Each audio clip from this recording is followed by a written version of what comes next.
Yeah, here we go. And we're live. It's broadcasting to YouTube as well. So let's do this. Great. Awesome. So Hello, everybody. airborne. Yeah, round of applause for airborne. Yeah, yeah, This go is on. interesting. I have to say, very different from the AMA format I'm used to. But let's do this. So Yep. airborne. Could you tell us a bit about your background and your first exposure to Bitcoin and all things crypto? Yeah, of course. So my so my first experience with crypto was actually back in, I think it was 2010 or 11. No, it must have been 2011, I guess. Might have been 2010. Anyway, I was living in All this right. old rundown factory because I was just back from traveling the world. I got a new job in IT as an account manager, and I didn't have a lot of money. So I lived in this rundown factory that was, they wanted it protected against squatters, right? So I was Okay. living there for like 200 bucks a month, and I had free electricity. And so I worked in an IT company, and then there was this guy called Peter Takac, and he Mm-hmm. talked to me about that you could make money by mining Bitcoin if you had a Oh. video card. And I was already an avid gamer at the time, so even though I didn't have any money, I still somehow managed to get myself a pretty good gaming PC with a gaming video card. And I was like, well, I got to give this a go because my electricity is for free. Because at the time, the whole conversation was like, mining Bitcoin is cool, but if it costs you more electricity than you get from mining it, then why would you do it? Right? I mean, we Right. can't imagine that today, that, Bitcoin being at, what is it today? 40,000 euro, US dollars, I think, right now. At the time, Somewhere. a bit, Um, yeah. yeah. So at the time, a Bitcoin was a few cents or less. And so you really had to get out your calculator and make sure that mining it was not costing you more electricity than you were making by mining Bitcoin. And so that was my Mm-hmm. first exposure to it. I started mining, and I mined all of my Bitcoin, and I saved it on a little known website called MountGox. Okay. And you turn that factory into a Bitcoin factory essentially, right? Well, um, the funny thing is that I was mining Bitcoin, and so after I mined about 50 Bitcoin, I think I kind of got bored with it, and because when Mm-hmm. I was doing it, I couldn't actually game because I was using my video card, and I played this MMO called Star Wars: The Old Republic, and so in my free time, I was mining when I was at work, but I didn't want to leave my computer on all the time. So at some point, I stopped Mm-hmm. doing that because I was only turning it on to play my game, and I didn't want to mine during gaming. And it was also all very complicated because I wasn't that technical.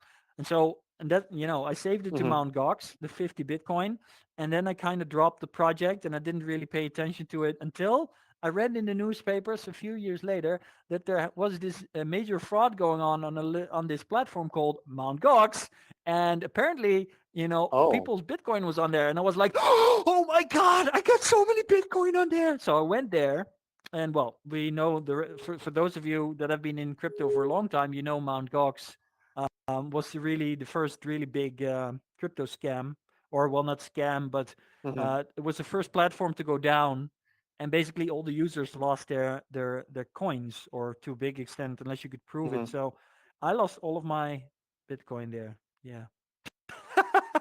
Mm-hmm. Great story. And what'd you do next? What did I do next? Well, after that whole thing happened, I kind of got back into Bitcoin. And at that time, I had already been recruited by a company called Oracle. I'd moved to Ireland, and I was working, I had a pretty serious sales job in IT. And Mm-hmm. at the time, Bitcoin was around 60 US dollars a pop. So after I realized I'd lost, so much money, so much money. I Mm-hmm. mean, I probably had about 50 on Mount Gox, so 50 Bitcoin times $60, that was, somewhere in the neighborhood of around 1,000, $1,100, $1,200. So I lost that, but I Hmm. realized it was a lot of money, and I realized Bitcoin was becoming more valuable more and more. So we decided to buy some new Bitcoin. So me and my colleague, we Okay. bought about 10 Bitcoins for $60 each. Okay. Oh yeah, oh, yeah. Well, after that, I stayed on top of Bitcoin a little bit Uh-huh. until it was about 1900 each a few years later. And that's when I really got into it again. I started really trading a lot, paying a lot of attention. I was Hmm. seeking out, interesting ICOs, and I became a bit of a day trader. And I did that as Bitcoin was going from 1900 to about 2000 US dollars. And so initially I thought I was going to be mega rich and super successful. And I even invested more money, even at 10K when it was, really at the peak of that moment. I kept investing. I even Hmm. borrowed more money. And yeah, and then the whole thing collapsed on itself. Most of my money was in all these Yeah. ICOs, some of them who had been recommended by a guy called Ian Bellina, for those of you who remember that name. And yeah, I basically lost everything again, which then prompted me to read the book What I Learned Losing $1 Million, which is a book I highly recommend. It's straight from Tim Ferriss' list of All right. books, must-read books. And when I read that book, I realized that everything that had happened to me was exactly the same as the story that this guy went through. That when things are going well, you tend to think that you're brilliant, right? Especially when it comes to investing. When things are going well, you think it's all me. I'm super smart. I know how to do this. But then when things go bad, you think like it was the market and it was Hmm. unlucky and I wasn't, it was other people. Well, the reality is that it's always you, and the only way to beat the system in anything like crypto or investing is to know how to lose, know how to react against your feelings. And that was a big one for me because I am an emotional Hmm. person. And so I realized that if I ever want to be successful financially, I should not partake in things that make my emotions go from the top of the mountain all the way down to the deepest valley in the same day, just because the the technical analysis is suddenly not Hmm. right, and the the exchange courses are dropping. So I stepped out of the whole day trading thing, and now I have been a long term what you call stacker, Satoshi stacker, for a while. Okay. And there's some other coins I am in. I'm in some altcoins as well, but mainly Bitcoin, Ethereum, and right now Solana. Solana. Okay. That was well put. I think we have our first highlight right there. And when did Aragorn become Mr. Metaverse? When did that happen? Oh wow, that's another great story. Actually, it's also a funny story because I don't know if is there anybody out there and can the audience respond? I don't know. Respond to your statement? Well, to anything I'm saying. I don't know. I think Griuchi's they're doing a little dancing. I dance. think that's the I'm Okay, here. response. they're dancing. There's okay. Hey, so I was just wondering, who of you know a guy called Teddy P, also known as Mr. Metaverse? Anybody? I don't think so. Okay, well, for those, some people might know. Do you know Katie Hackle? Anybody ever heard of Katie Hackle?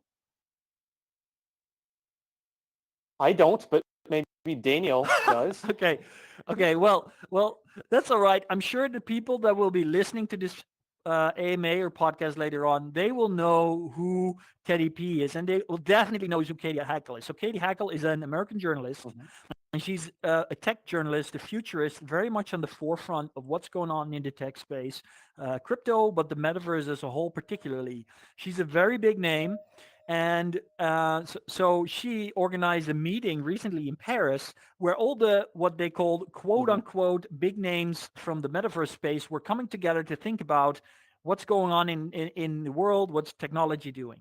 And one of the people there is a guy Hmm. called Teddy P. And apparently he's been known as Mr. Metaverse for quite a while. However, just like the audience today, I didn't know this. So when I decided to kind of name myself Mr. Metaverse, I didn't really name myself because what happened was I was in Hamburg at a conference called Hmm. Blockchains. Now, if you're in crypto, you might have heard of it. Blockchains is a pretty influential conference in the crypto space in Europe, and I was there and I did a talk. And at this Mm-hmm. talk, which you can find on YouTube, by the way, on the Blockchain's channel, I talked about the metaverse. And I did it just like today, more or less. But then that evening, Mm-hmm. there was a dinner for all the sponsors and participants to the conference. And as I walked into the room, mind you, to give you a little, you know, a little context, it was called a VIP gala dinner, right? So I showed up in Very a tux. fancy, I Yeah, would very imagine. fancy. So I showed up in a tux. The funny thing was, I was the only one that showed up in a tux. So Brilliant. everybody else, Okay. yeah, everybody else was wearing their normal clothing, and I showed up in my tux.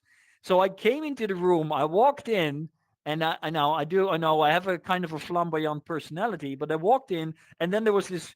You know, you got to imagine this was a conference with 99% men, and then there was a small Okay. group of women participating. You know, that's a little bit the crypto space. So all these women were sitting in a corner together having a nice chat, and as I walked into the room, suddenly one of them looked up and said, "Hey, it's Mr. Metaverse!" And then they were all waving at me. So I kind of blushed and at the same time thought, okay, this is pretty cool. And that was how I got the name Mr. Metaverse, because I just adopted that, and you know, that's how it went. That's great. And that happened when?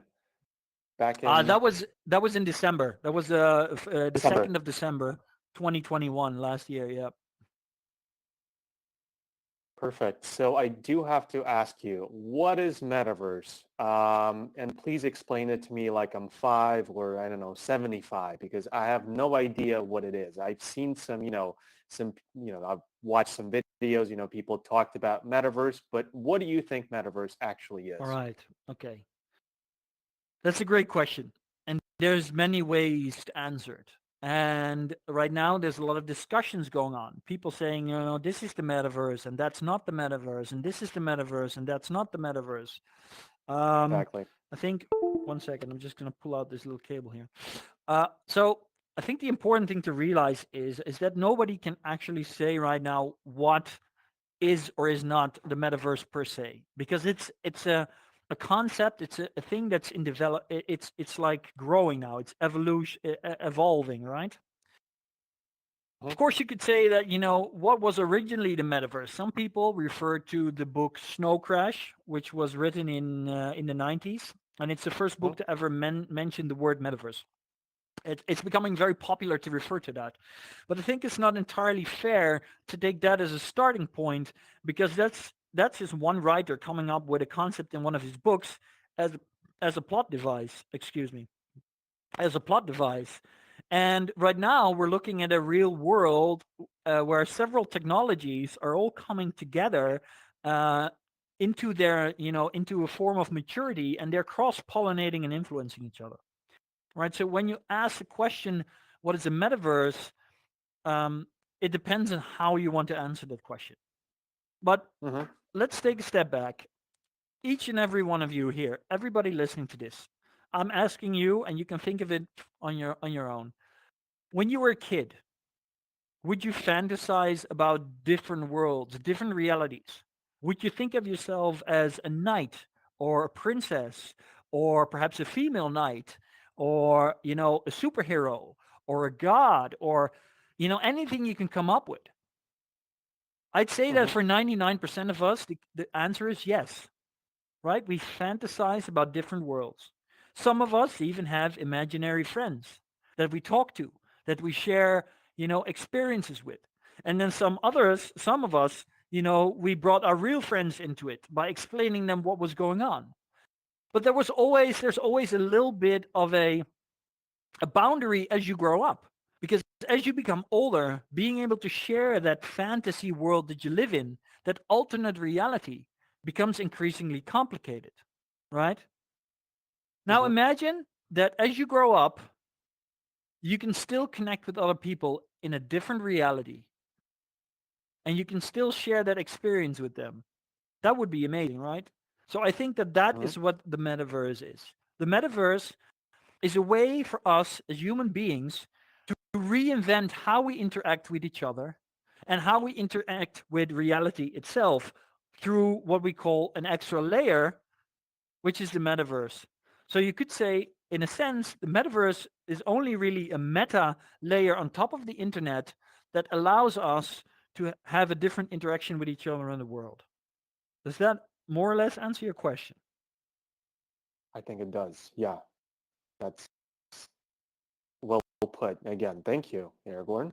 That's yeah. Then we see the reaction, and in that sense, oh, someone's clapping. I think. I love this. I can clap What too. is That was me. great? And what is your open metaverse building then? Are Yeah. you building a layer that would connect all these different entities and different parts of the internet, or what is the vision here? I would love to know. Yeah. Yeah. Great question. Thanks, David. Yeah. So when we talk about the metaverse, I took the approach in explaining it to you as a way to have interactions with other people, to change the way humanity interacts. And I'll go a little bit deeper into that, and then I'll move over to your open metaverse. So one of the advantages of meeting in a meta reality like this is that, for example, we have complete control over everything. Of course, when we use spatial like Mm-hmm. we are right now, we are still limited by the conventions of avatars that spatial is using. If we go to a different virtual reality meeting room like Altspace VR, will all look different, right? Ultimately, I think that is not, Mm-hmm. I don't think that is what really is the metaverse, although it's definitely a step towards what will be the metaverse. The real metaverse will allow us to completely free ourselves from traditional conventions like nationality, ethnicity, race, gender, because in the metaverse, we're not limited by any of those, right? So, in a Mm-hmm. real sense, the metaverse can help us overcome those problems that we have today when it comes to diversity and inclusion. And that's a really great thing. But if you no, not but. So let's look at what we're trying to do at your open metaverse. One of the things that is being said on the technological side by, for example, analysts as Gartner, etc., is that the definition of the metaverse includes something that they call persistent or persistible. So what they mean by that is that they believe that something is only a metaverse if it is a world that will continue to exist even when an event is over or when nobody is populating it. So you could look at that Mm-hmm. kind of like, for example, in World of Warcraft, there's whole expansions where you have worlds that were made, in 2010 or 2014, but now they're pretty much empty, but they still persist, right? And so, in the same Mm-hmm. sense, technically they say a metaverse is a world or an environment or things that persist without us being there. And the reason they mention that is because in the gaming world, in the online world, up until now, most things are basically instances. So a single Mm-hmm. world or an event is only exists for as long as the event takes place. And that's something that might change in the metaverse. Another thing that they say is important is interconnectivity and interoperability. That means that you should be able, according to the analysts at Gartner and some people that say what is a metaverse, you should be able to move from one environment to another and take all of your data with you. You should be able to, like, Mm-hmm. with one quick click of a button or one move through a portal, switch from one world to another, one meta experience to another, one environment to another. But that's something that we still don't really have. I mean, even in a game like World of Warcraft, you True. cannot just instantly teleport to a different MMO like Lost Ark. And if you're in Altspace VR, you cannot just instantly teleport to spatial.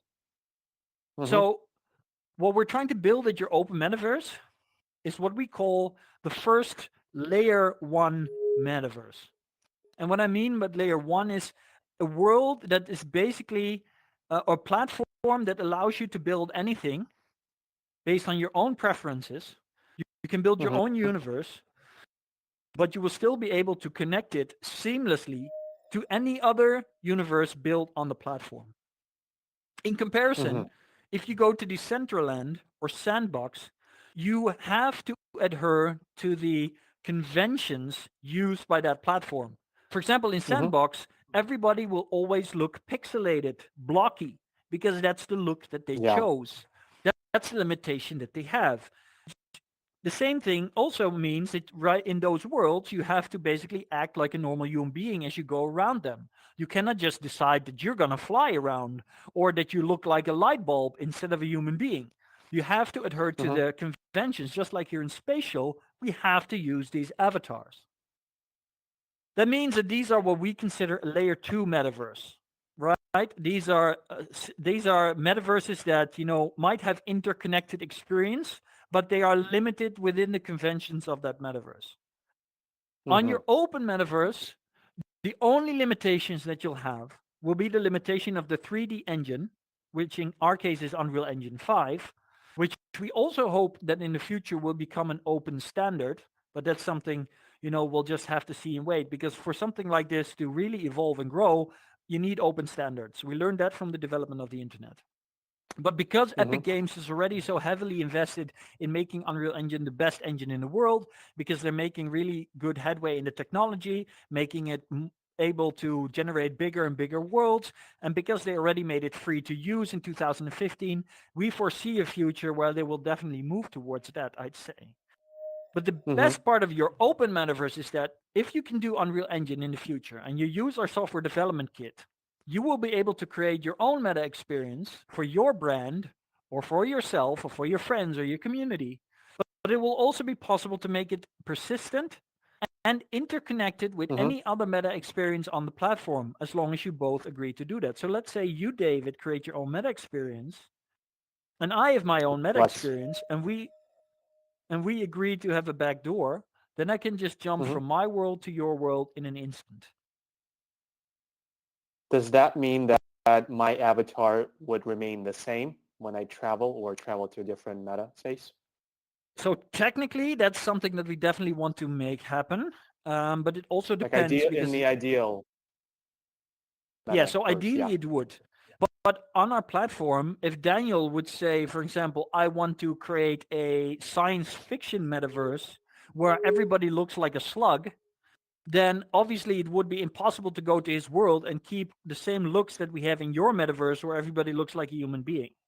But Mm-hmm. we are looking at ways to make it Mm-hmm. that, for example, if you have virtual assets like a shirt or a cap or anything that makes you look uniquely like you, that you would be able to take that with you to his world. So there would be some kind of conference of data in terms of what you look like, what kind of virtual assets you bring with you, because you would have a super profile. This kind of brings in the Solana part and a blockchain part of our open metaverse. In our metaverse, you will have a super profile saved on the blockchain. So you will take that wherever you go on our Mm-hmm. platform to every meta experience. And wherever possible, we will make it so that you transfer whatever you have in one experience to the next one. Mm-hmm. All right, that's my reaction. It was, yeah, thank you. Yeah, and since you mentioned the blockchain, so I have to ask you about the token. So your Open Metaverse Yep. token, how will you be integrating that into the Metaverse ecosystem? Would that be the proper term? Yes, yes, absolutely. So that's a great question. Thanks again, David. So what's going to happen is that basically what we will make possible on your open metaverse is that if you are the creator of a experience or a world, it will be totally possible for you to basically mint anything and everything in there, right? You could connect Mm-hmm. any asset in your world to an NFT, and that's where the token, of course, comes in. Um, but it will also be possible to set up, revenue models with your target audience, like play to earn or where to earn or to experience to earn. So you could reward your audience, like say Daniel over there is coming to my meta experience, but I want to have a better Mm-hmm. understanding of what my audience is interested in. So I offer him, I have an event and I have a DJ playing, and you can buy tickets. Now, first of all, you could buy those tickets because they would be an NFT minted on our blockchain, so you can buy them directly. There's no organization that has to supply that service, so there's no loss of revenue. Mm-hmm. Let's say Daniel wants to come and he buys a ticket, then we offer him a discount and we say, look, Daniel, if you open up your super profile data about where you were at what time and how long you looked at something, then we're offering you a discount for your ticket, right? So then Daniel can agree to do that, or he can choose to maintain his privacy and pay a little higher price. But if he does it, he could get a discount. Mm-hmm. Or we could say to the audience, look, anybody willing to share their data regarding this event, we will reward them with tokens. So they get a payout in Mm-hmm. tokens. So they experience to earn. So that's one way we will use a token. Another one we're thinking of using the token is charge up. So what you Mm-hmm. will be able to do is you might be able to get a virtual asset, which is an NFT, which belongs to your super Mm-hmm. profile, but then you can charge that up with tokens. So you can increase Mm-hmm. what it does. So let's say that you have a shirt from the Guarda Wallet AMA with Mm-hmm. Aragorn, Mr. Metaverse, and David. Now, if you charge that with enough tokens, let's say that you say, I'm going to put in 10 tokens or 20 tokens, then you charge up that NFT that you got for being here. And by charging it up, you Mm-hmm. get access to more benefits. So suddenly, this jacket doesn't just give you access to every Garda AMA in the future, but because you charge it up, you also have access to every backstage VIP meeting after the Garda AMA. Or you get, by charging Mm-hmm. it up, you get an additional virtual asset like a cap or glasses or something to pimp your avatar. Or maybe you get something else. Maybe if you invest enough points and you charge that NFT up enough, Guarda Wallet will send Mm-hmm. you a ledger at home that you could use as a reward for you investing and charging up. So that's also a way you could use a token. So there's many, many ways you can use these tokens to increase engagement with your audience, to build worthwhile, benefits for them as well, and drive the ecosystem. And that also means that there will be more utility for the Mm-hmm. token, and therefore that will be good, for the token as a whole. Does that make sense? Mm-hmm. I absolutely. And again, my reaction is, yeah, that's great. And what about businesses? You mentioned the gaming aspect. People would play the actual games in the metaverse space. What about, say, Garda Wallet? Would integration be possible and optional? Is that something you guys are thinking about? Yeah, great question, David. Yeah, it's definitely something we're thinking about.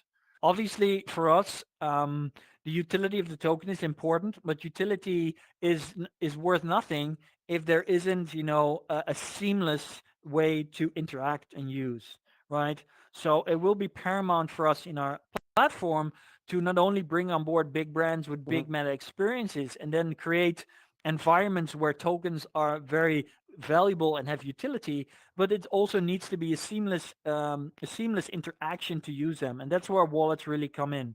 Because in the future, of course, wallets are going to be more and more important for people to keep track of their crypto assets, especially in a metaverse world where crypto assets will be all important. And so, integrating wallets will be a definite important priority for us. Mm-hmm. Mm-hmm. Perfect. Yeah, the reason I'm asking is because, oh, thank you.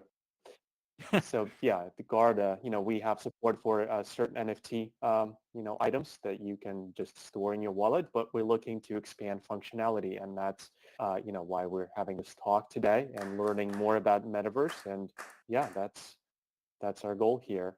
And what are the biggest challenges you would say about creating this ecosystem? What are the biggest barriers or things that are stopping other companies or individuals from joining the meta space, the metaverse and that space?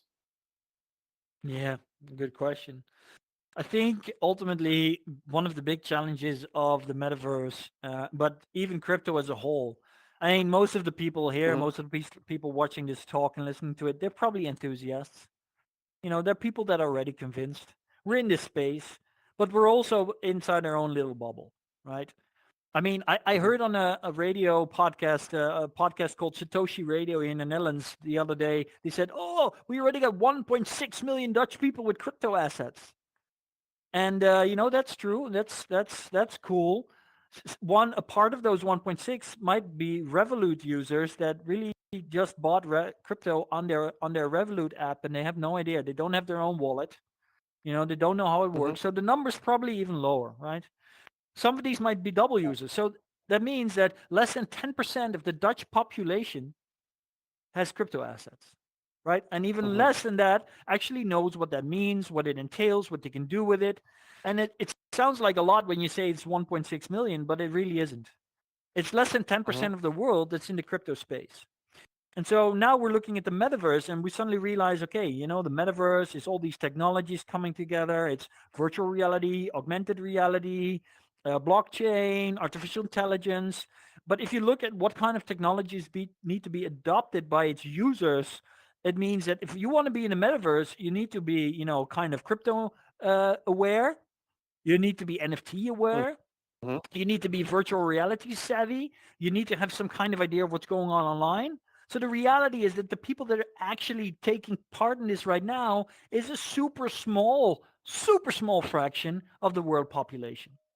And I think that is Mm-hmm. probably one of the biggest challenges that we have over the next decade is to onboard everybody.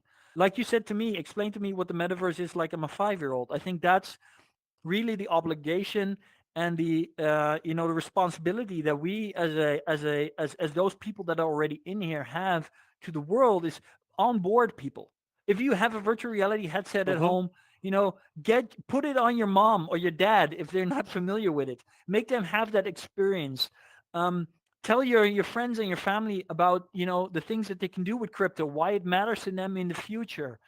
Don't step aside from that conversation because it feels like it's going to be too complicated or challenging. And don't be discouraged by people that say NFTs are a scam, crypto is bullshit, the Mm-hmm. metaverse is a marketing term. There will always be haters. Haters gonna hate. I know that, but it's our responsibility to educate people on the true value of the metaverse, the true value of crypto, and what this might mean for them in the future.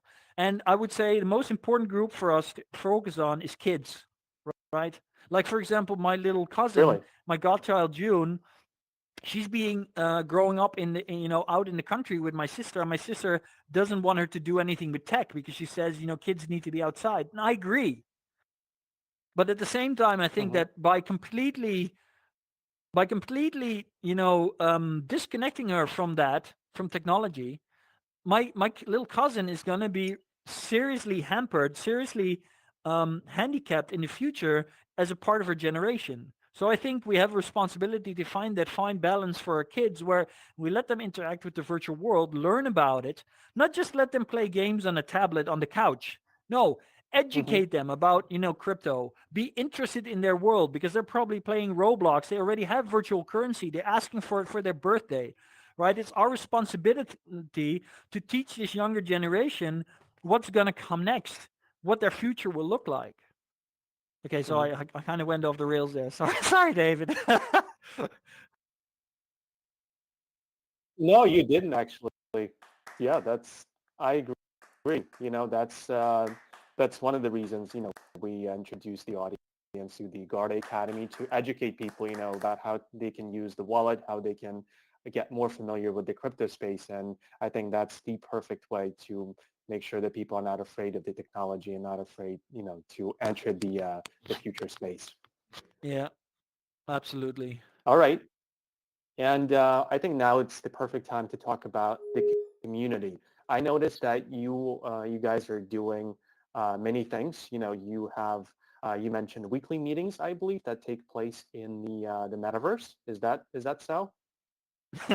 Well, I wouldn't say that we're meeting in the metaverse because I think that a true metaverse, like I said before, I think that Hmm. that would entail some form of persistency. Um, Right. well, perhaps there is to some extent, or let me say inoperability. But yes, Daniel, who just disappeared, he hosts And a he's weekly. back. There he is.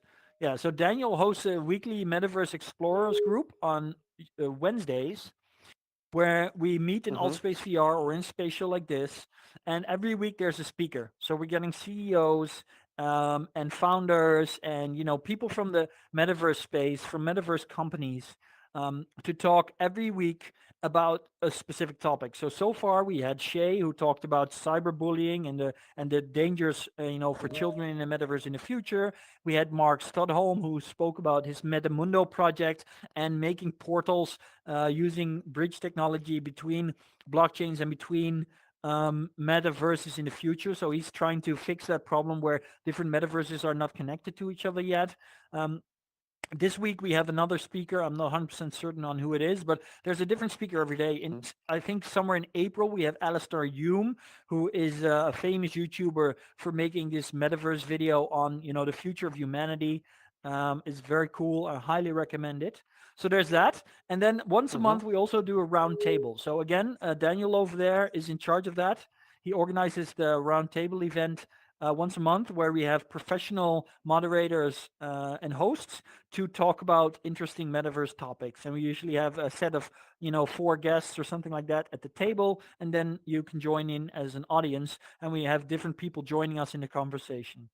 And then on Friday nights, there's of course every week at 4 o'clock there's a Ask Me Anything event about our your open Mm-hmm. metaverse platform where we do announcements and we always have guests. Like this Friday, we have Rick Schultz from LTO Networks, which is a new partnership that Mm-hmm. we announced last week, and we're going to be talking with him about the future of the metaverse. Probably something regarding the multi-chain benefits that we want to unlock in a while, etc., etc. Beautiful. Okay. And I noticed that you recently launched the meme contest. How'd you Yep. come up with that idea? How'd you guys do it? Well, honestly, we at Your Open Metaverse, we've been very focused on our product, on the service, on the platform, building that. And quite frankly, we Mm-hmm. haven't been really doing a very great job in terms of marketing. So some of our investors said, come on, guys, your marketing is a shit show. You need to get your act together. You need to create more engagement with your community. You need to do cool stuff. So I said to my marketing team, okay, guys and girls, come up with some cool ideas on how we can create that interactivity. And one of the things that came up was this meme contest. And I have to say, it blew my mind because the stuff that people came up with is truly mind blowing. I mean, I've seen so many cool, funny memes. It's really, really impressive. That's great. Oh, did you hear something? Is that a dog? Yeah, I think Or somebody has his dog joining us in the metaverse. yeah, pet-friendly metaverse, right? Yep, yep. Okay. And uh, anything you can share with us regarding, partnerships or, your plans for 2022? Anything that you guys gonna be doing this year? I think MetaMan is sharing his family life with us. Thanks, MetaMan. Oh, yeah. Thank you, Okay. man. Yeah, so partnerships. Well, last week we announced LTO networks. That's a big one. I have to be completely honest with you. LTO and us are pretty close. They're also investing in us, so it makes a lot of sense. But how a partnership is going to look exactly, I can't say yet because we're also working out the details.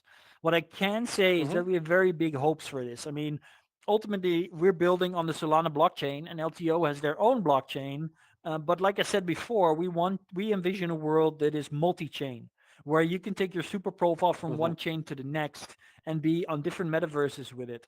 So this kind of partnership that we're going into with LTO, it's one of the first of probably many to follow where we're trying to make connections with different blockchains in different that have a different focus or purpose because LTO is more focused on business and financial, etc. To build the future foundation for the infrastructure that is necessary for us to create a true metaverse where you can move to different spaces, experiences, and even platforms and take all your data with you. So we're very excited about that. Join us at the AMA on Friday if you want to hear more about that. Regarding other Mm-hmm. partnerships, well, there's definitely more coming. Unfortunately, I can't really say much about those because yeah, I can only announce partnerships That's when deals are understandable. closed. What I can say, however, is that we are looking for partners. So this also goes to you, David, and Guarda Wallet. I would love to have, we would love to have a conversation because ultimately, for a platform to succeed, what we really need is not just big brands and creators building their own experiences on the platform to bring their audiences, but we also need integration to create this environment and ecosystem where people can have a fully fleshed experience and seamless integration of their Mm-hmm. favorite tools, etc., in our metaverse experiences. So Perfect. Yeah, we're definitely open to conversation. Yeah, let's do that. And can do it on here as well. And did someone have a question? Did someone raise a hand? Because we can definitely take questions now. Okay, I think, is that Daniel? Huh? Daniel is Go. doing all kinds of stuff. He's controlling his metaverse. Oh, there's a question over here on the left from Okay. Grelucci. Griucci. Yes. Okay. And Uh, let's do this. hey, yeah, hi guys, can you hear me? Yep. Yeah. Yeah, good. Yeah, actually, I've got a question about all these metaverses because as far as I know, there are quite a lot of metaverses, like a metaverse from Facebook, for example, or even a metaverse from JP Morgan Chase and so on. So I just Yep. don't really understand how can they will be connected between each other. Yeah. So like you said, Yeah. people would have something like their personal data, and they could just grab all these personal data from one metaverse to another. But I don't really understand how the connection will be. And uh, what about the competition? So all of these companies would compete between each other. So I think that can be not a problem, but I don't know, can be a blocker for the development of metaverses. So what do you think about that? Yeah. Hmm. Can I and David, do you want to go first or you want me to answer that? You're the special guest. Please go ahead. All right. Okay, so Griucci, I love that question. Let me start off first by saying that from a technical point of view, it's something that still needs to be solved, but there are definitely companies working on it. Like I mentioned before, Metamundo is a we had Mark Stallone on our AMA last week or the week before that actually, and we had him Mm-hmm. present in the Metaverse Explorers, and he's working on the Meta Portal, right? So that's basically a technology that allows you to connect all these metaverses. But you also said, what about competition? And I think it's important here that we realize that already right now, there's a divide in the metaverse world.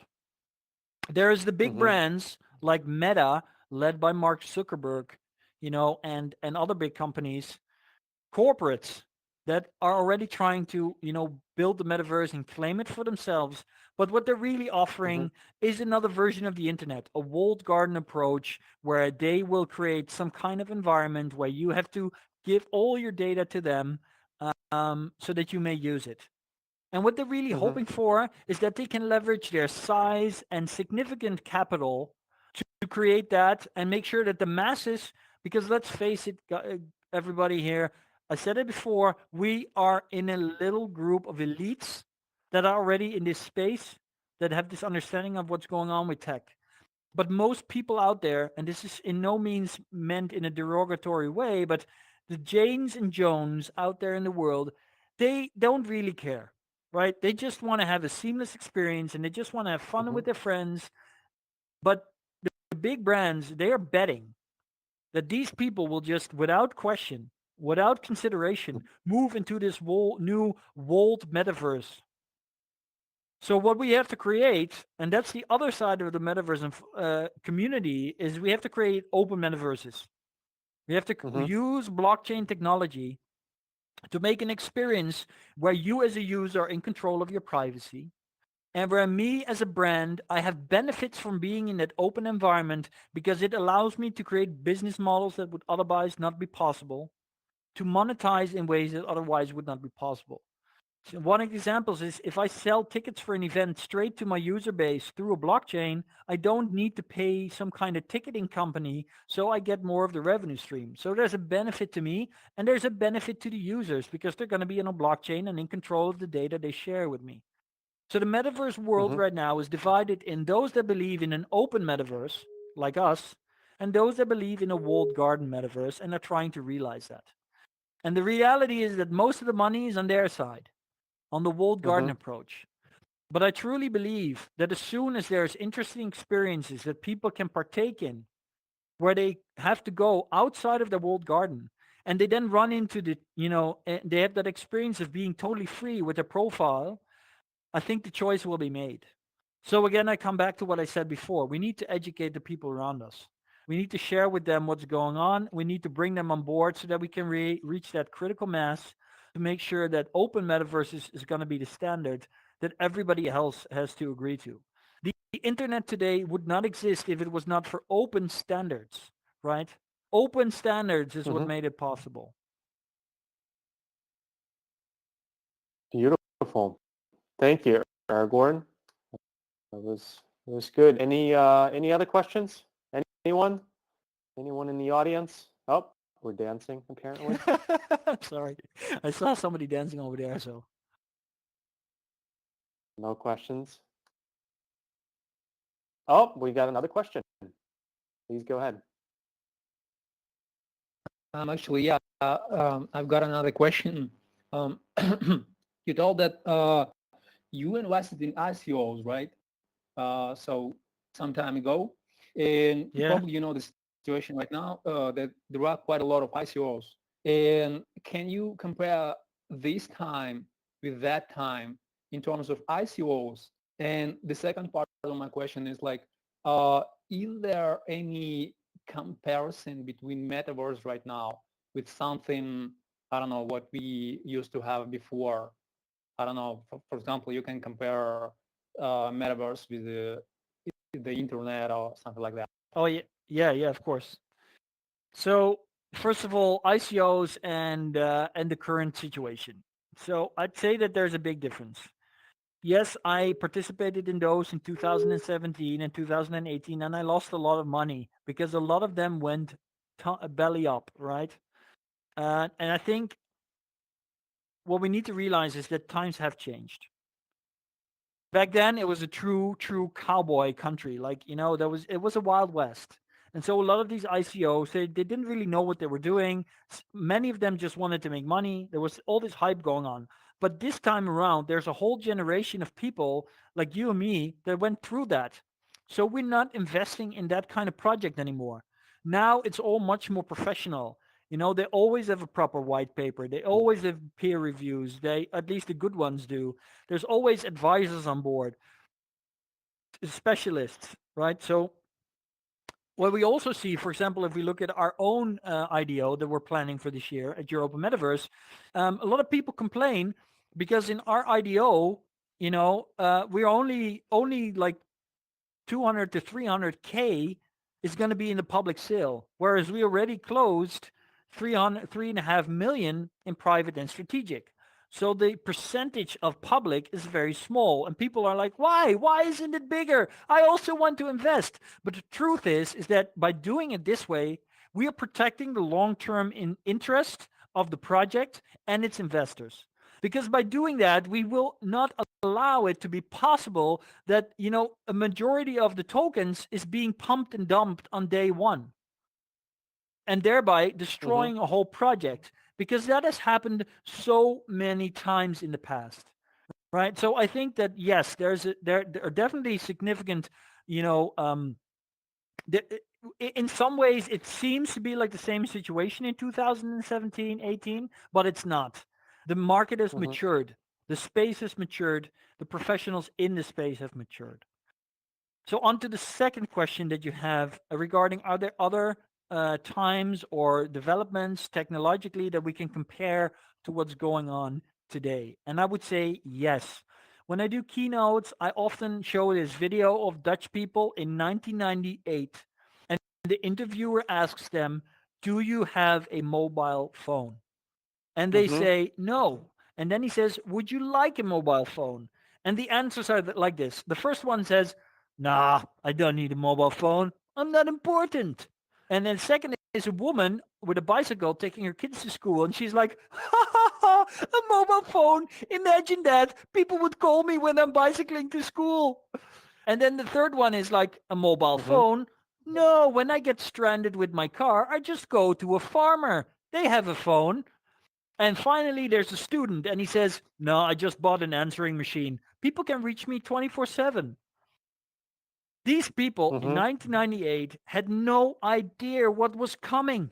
They couldn't imagine that a mobile phone today would be literally like a pocket computer with a massive touchscreen that not only holds your telephone, your ability to talk to people, but it has mobile apps, it has your banking apps, it has your health status, it has, connects to your wearables and your trackers and your health trackers. It lets you know when you need to go to the hairdresser. It tells you if your wife is home or not, whether your lights are on at home. I mean, and some of you might not have all of this stuff on there yet, because I know that I'm a little bit Yet. ahead of the curve.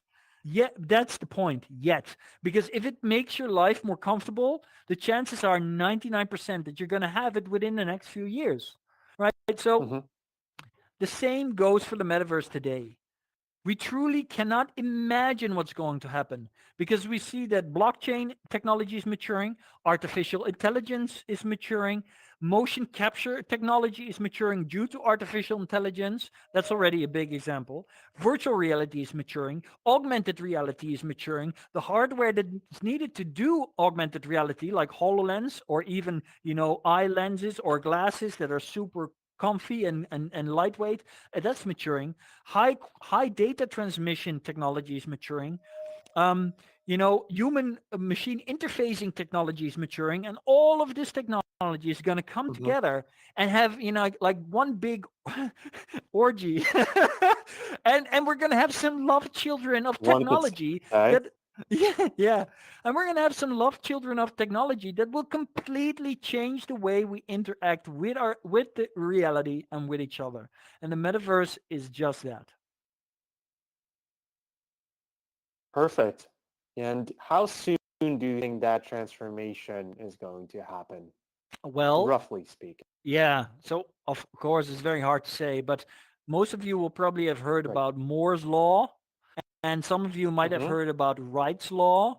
Moore's law says, our computing power exponentially grows and doubles, every year or so.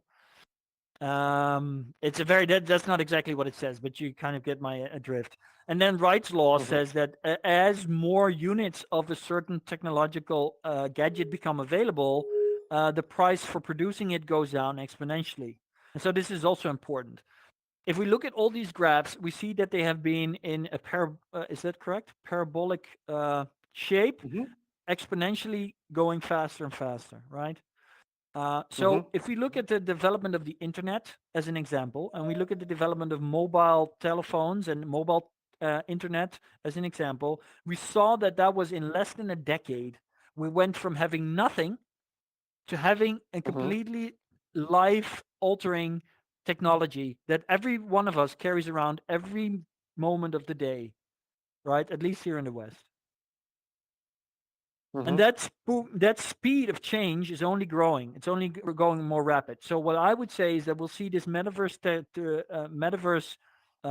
change, metaverse paradigm shift. We'll see that play out over the next 5 to 10 years, and it will have a significant impact. Over in 10 years from now, we'll all be having some device with us, at least in the West, that will give us access to Mm-hmm. augmented reality. That will be a fundamental part of how we interact with the world around us. Perfect. 5 to 10 years, right? Yep, absolutely. Okay. And there's one more thing I would like to talk about today. You mentioned great analogy, by the way, the internet and metaverse. You mentioned Yep. cyberbullying, and then I believe last week on Friday during your weekly AMA sessions, you mentioned this book called Real Fake by Menno van Doorn.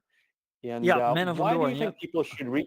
Yeah, should read this book. Could you just tell us a bit about that Yeah. conversation? So, for those of you listening or watching, I'm sure that you've had that experience with your parents where your mom or your dad called you and told you, "Hey, I need to do something on my banking app, but I have no idea how it works. Or can you help me with my phone or my laptop?" And then we, some of us grudgingly help them out, even though we know we should be more more patient with our parents because it seems so natural to us, right? Now, right Mm-hmm. now, the changes in technology are making it increasingly hard for us to recognize what's real from what is, virtual reality. What is fake, right? And we've already seen that with deep fakes on the internet, deep fake videos of Mm-hmm. Tom Cruise on TikTok that look so real, and deepfake videos of Barack Obama, etc. And so this is Mm-hmm. just the video aspect of it. But as we move into the metaverse, you know, it will become increasingly interesting for people to fake reality. Even in today's real world, some of you might have heard of social hacking, right? Basically, I can Mm-hmm. pretend Yeah. that I'm an engineer, go into your business building. If I have a good story, I'll get inside and I will be able to do all kinds of crazy stuff. Now imagine living in a world where everything you see is virtually augmented or even virtual in its by nature. That means that Mm-hmm. that will be almost impossible for us to realize what's real and what's fake. And that's the future that we're moving towards. And it brings with it very, very significant dangers. However, it also brings with it the opportunity to completely recreate Mm-hmm. reality. And like I said before earlier in this talk, that brings with it some amazing opportunities to have a different perspective on, inclusivity, in diversity. Because if you're a kid growing up not knowing what the real skin color of some of your friends is because they live on the other side of the planet and they have a blue avatar, then obviously when Mm-hmm. you're going to meet them, you're not going to care whether they're black or white. You're not going to care whether True. they're yellow, whether they speak Chinese at home or not. So being able to fake reality brings with it the Mm-hmm. tremendous opportunity of reinventing how our society works. It brings with it an incredible opportunity to retell and re-experience our history and our future. But it also brings with it tremendous challenges in terms of how we deal with reality. How will we not be faked into doing things we don't want to because we think that something is going on, but it's not? And so, if you want to understand that and have a glimpse of the future, then I highly recommend reading the book Real Fake or Nep Echt in Dutch by Menno van Doorn, Sander van Duivenstein and Thijs Pepping. Yep. Thank you, Aragorn. That's great. Thank you. And then let's take a few more questions from the audience. If any of you would like to ask Aragorn anything about the metaverse or anything else, Put your hands please up in raise your the hand. air. Put your hands Yeah, up or you can in just the dance, I air. guess. Or you can dance. Mm-hmm. All right, Aragorn. I don't think we have any more questions, but anything else you'd like to share with the audience today before we wrap up? Whew. I would say keep exploring. Keep coming to Yes. events like this. Oh, Daniel. Yes. Oh, Hey. Yes. I'm now on hi, my Daniel. laptop. Hey, Oh, hey everyone. Nice to see you. I'm now at my laptop um, because I had an audio issue with my headset. But yeah, so to expand on the exploring part, I've Uh-huh. created a LinkedIn group in the metaverse, and we're doing like weekly meetups, also in spatial, and roundtable discussions and expeditions. So yeah, if you want to get more of a feeling about the metaverse, we're trying out all these different platforms and Mm-hmm. discussing it with other CEOs and founders of metaverse companies. So yeah, you awesome. can reach out to me if you like that. I highly, everybody here, I highly recommend you to Perfect. check it out. There's no better way to explore the metaverse, to see all the different, initiatives that are coming and to fruition or being done right now, to get a feel of what is coming and to make yourself comfortable in Mm-hmm. this new world that will become so influential over the next decade. Yeah, so the LinkedIn group, it's called Metaverse Exploring. So if you go to Exploring. LinkedIn and Okay. just type in Metaverse Exploring, you'll find it. Perfect. And Daniel, did you have a question for Aragorn? Oh, not really. So I'm the founder Okay. of Yom. So I just Nice meeting you. thought it would be nice to share also that initiative. Okay. Thank you. And back to you, Aragorn. So a few words for those who will be listening to this session? Yeah, so thank you so much for listening. Thank you for being interested. Thank you for joining us. Um, I would invite you all to join the Your Open Metaverse Telegram group. Also possible to join our Your Open Metaverse Discord, where we're looking for more creators to start work on meta experiences.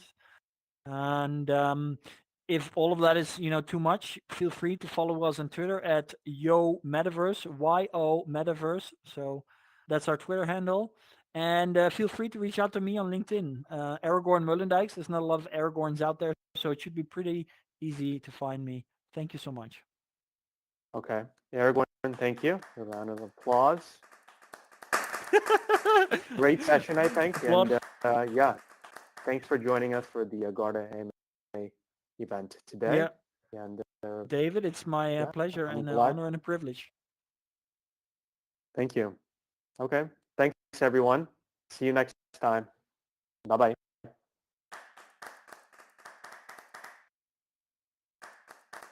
Wow. I think that went well. Yeah, I did. Yeah, it went really well, I think. I just feel like if I'm in front of a screen like this, I should bring a presentation next time. That works. Yeah. Right, cool. Well, So what do you think? I have to head off. I have more appointments to go to now, unfortunately, David. But you and me will be in touch. Let's see when we can talk and explore partnership options, etc. with Garda. Yeah. I'll talk to the team. Thank you. Awesome. Thank you Thank so you all. much for Bye-bye. having me. It's been a pleasure. Bye-bye. Thanks.